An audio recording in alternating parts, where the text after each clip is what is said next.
Where are you going? I'm running through here. Like an advertisement for a commercial. To the bathroom! What? Hey, how about a hand for the wait staff, ladies and gentlemen? Put together, they forgot they were open tonight and didn't hire any. And, no, so they're a little short-handed, so please be patient with them because they're wonderful people. And the food is delicious, so enjoy that unless you've already eaten it. Then, I don't know what that means. I don't know what the hell I'm talking about tonight. It's like I'm drunk. You ever been drunk, Murray? Do you get all drunked up sometime? You ever get drunk and look at your wife and go, "The hell with the neighbors! It's my damn house! I'm going out on the lawn. I pay for this lawn. I'll stay in my underwear if I want, goddammit. What are you looking at? I'm the taxpayer." Murray, you ever do that? What a hack. Me either. Hey, you know, if you don't feel like laughing, just repeat the joke.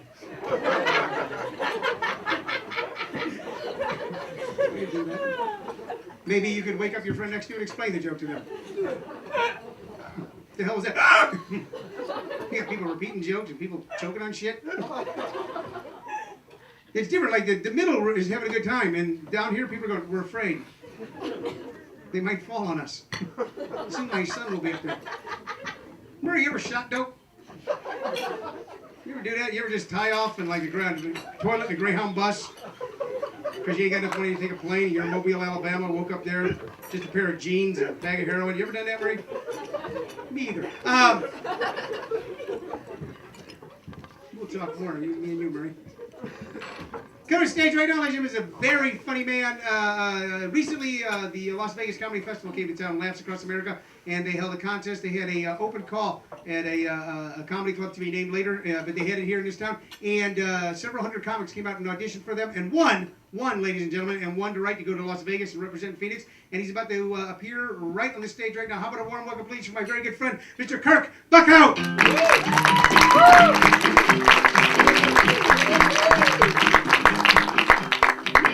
That's right, people. You better laugh, because this is award-winning comedy here.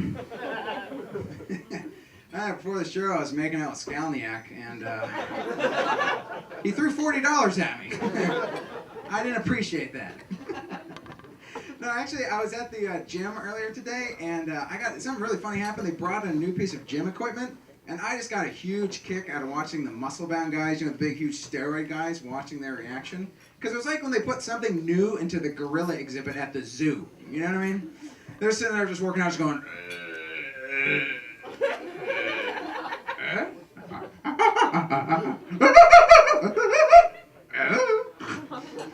One of the younger, more aggressive guys, he fashioned himself a stick and he poked it. Finally, the big guy, the dominant one, well, I assumed he was the dominant one. He had the silver back hair jetting out of his tank top. When I made a running pass there, he's like, oh. Veered off at the end because he was scared of it and he ran out of stage.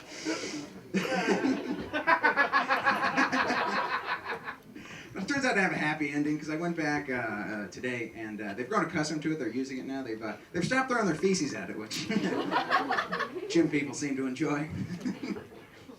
Actually, I got to fly to Vegas a little bit ago, and I had to go through airport security, and they make you take off your shoes. And I think it's a bunch of grown people in their socks. I think they should make it a little more fun, and instead of carpet, they should just have tile all in that area.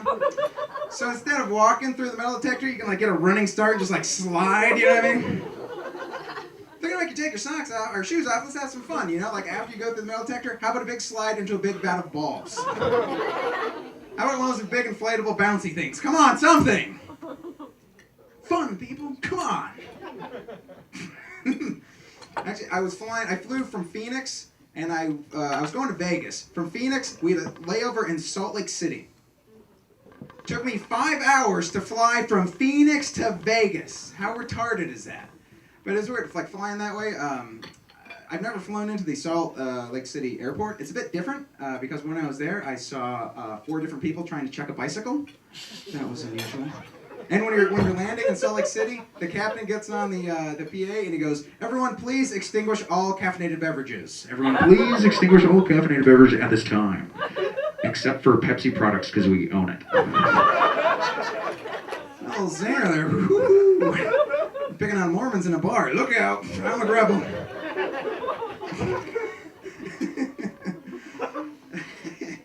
Yeah, but when I was there, I got actually we were at Salt Lake City, and an Arab guy got on the plane. I don't know what an Arab was doing in Salt Lake City. That baffled me too. And I was sitting next to a guy in our row, and there was a seat between us empty. So the guy sitting next to me, he's like, "Please don't let the Arab guy sit next to me. Please, I don't want the Arab guy sitting next to me."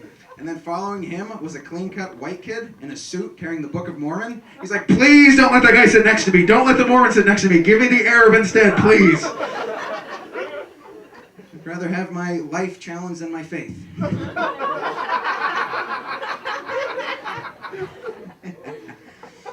And I saw this lady, and she's wearing this blue thing, and it was around her neck, and I thought it was one of those pillows so she would help her sleep, but apparently she was just wearing it so she wouldn't chew out her stitches.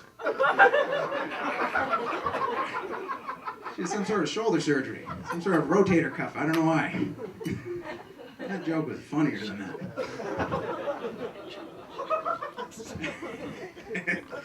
So I got into Vegas, and I went to my hotel room. I'm not sure about you guys, but whenever I check into a hotel, I have this uncontrollable urge to go get ice.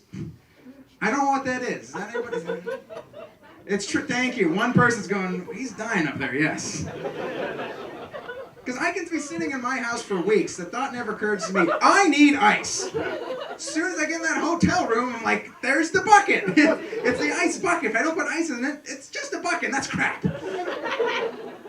So I go to, I was just before I was going to go to bed, I forgot to get the ice. I was like, no way I'm going to get a restful night's sleep without ice. Need to go get it. So I go, it's 3 in the morning, and I go get the ice in the official ice skating uniform t-shirt boxers. So I stroll and I get the ice, and then it's when I'm walking back to my room, it's when it hits me that I forgot what room I'm in. And I'm not sure if you've ever been lost in a hotel before. All the rooms look exactly the same, don't they? Other than the numbers, exactly the same.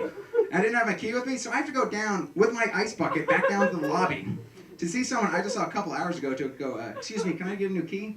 And what the hell room I'm in, by the way? I don't know. The guy's giving me a hard time, though. He's like, well, do you have any ID? And I'm like, oh, yeah, I have it right here. Oh, wait, I'm in my underwear. No. It's like, well, how do you know you're not a burglar and you're actually a guest of this hotel? The hotel ice bucket with the logo on it, that doesn't give you a clue? T-shirt boxers, is this a new burglar uniform? No.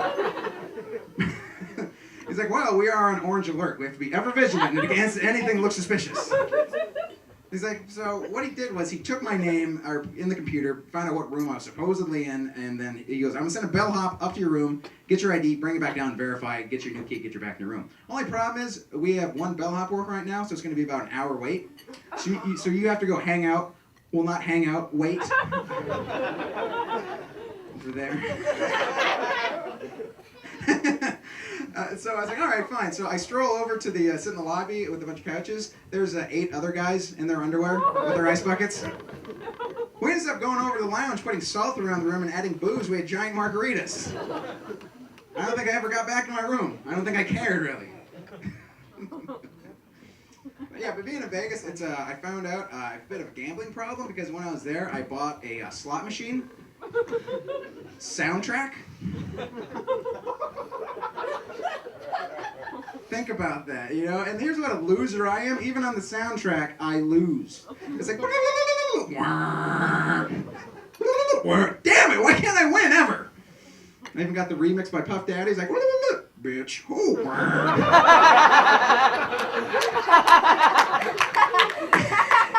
Improv, hey! Zing, zang, zoom.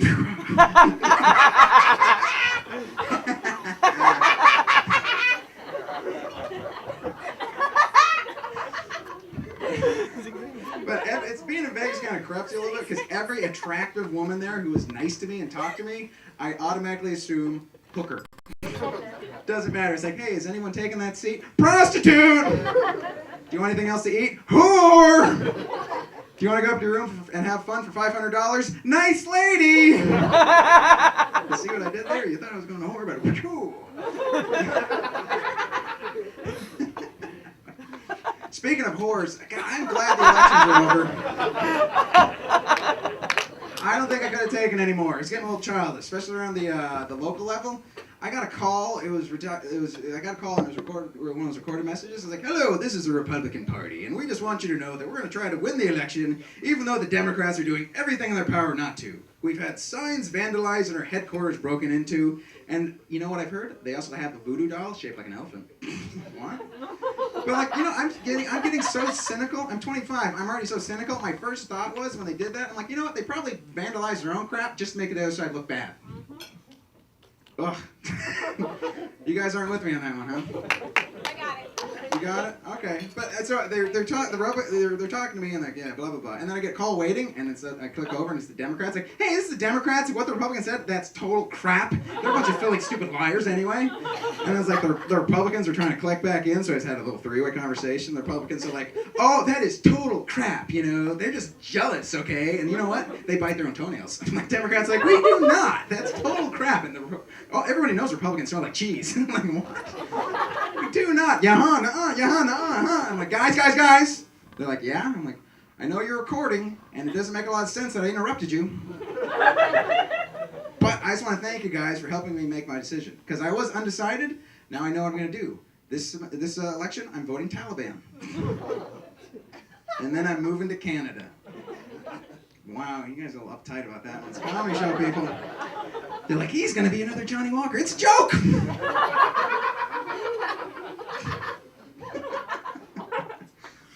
But speaking of the Taliban and repressive regimes, I was at a wedding recently. I like to still spot that out, see who's married, who's not. But I was at the wedding, and the groom was born and raised in Germany. And it was very interesting because on the gift list, they had 2 board games listed, and it was Risk and Battleship. I think it was very interesting how you can take the guy out of Germany. You just can't take the Germany out of the guy. Did we all study World War II? Do we know about the Germans? They like to fight a little bit. But his vows were so romantic. He was up there, he's like, yes, I have conquered your love. And later I shall invade you. We shall make a super race of our own people to finally kill Indiana Jones. High five me. Can I get a what? Apparently not. I wasn't surprised at the Nazi salute. I was surprised my buddy got married because for the longest time he told me he had low self-esteem, and he would always explain to me, like, if you have low self-esteem when you're trying to hit on a lady, it's kind of, you feel like a used car salesman pushing a really crappy product. You know, his best pickup line was, what's it going to take to put me into you? What's it going to take? I'm willing to go as high as $600 a month. Some lease joke in there, I haven't figured it out yet.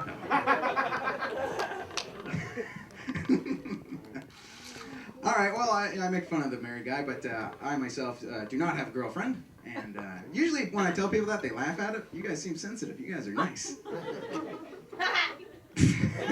Except for her. Jackie. She has more girlfriends. She'll